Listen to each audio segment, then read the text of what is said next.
As a little boy in Jamaica, Elton Braithwaite took an old screwdriver that he found on the side of the road, sharpened it into a chisel, and began to carve wood. Not knowing it at that time, that screwdriver would lead to a lifetime of wood carving.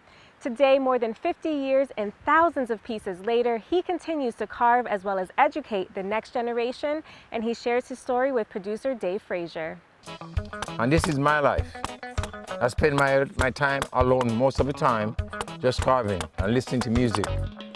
Because music really inspires me to do what I do. With chisel and hammer, Granby artist Elton Braithwaite transforms old tree trunks, roots, and branches into delicate and dramatic works of art. The 73-year-old native of Jamaica says the work he does is possible because of the respect he has for the wood and the spirit of every tree. You cannot carve a piece of wood without the spirit. I cannot approach it. I have to take a piece of wood and I keep it here for over a year sometime before I can feel the energy of it, the vibration of it, the direction of it, and then I carve. On a recent weekday in April, we found Braithwaite in his backyard, carving amongst the many sculptures he has created. Out front are more, and inside his living room, even more.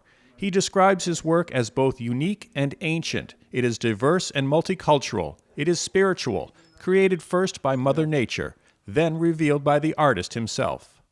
And always know that you never make a piece of work for yourself, for your collection.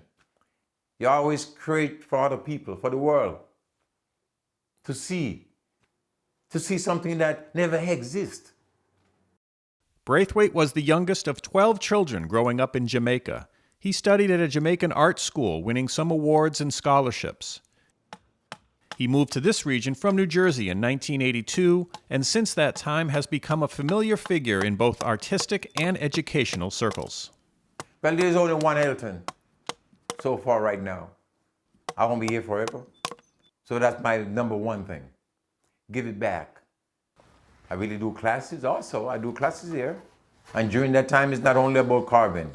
It's about life experience. So I try to get into your world to see what's in you, what I can help you with. Because I got to do it. So what I'm doing is just really shaping it.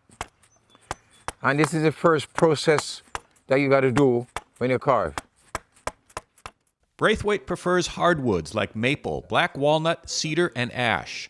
His art has landed in galleries and exhibits across New England and in other parts of the country, as well as in his homeland of Jamaica.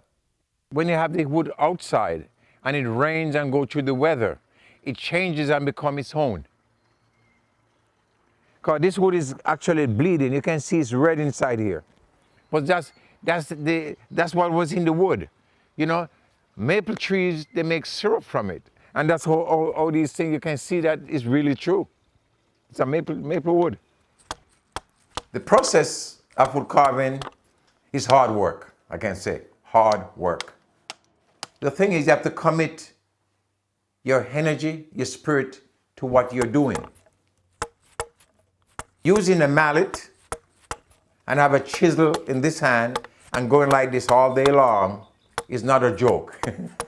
This is some serious work. That's why I call my hands the hands of one man. Because it's not my hands. Somebody else is using it to do that.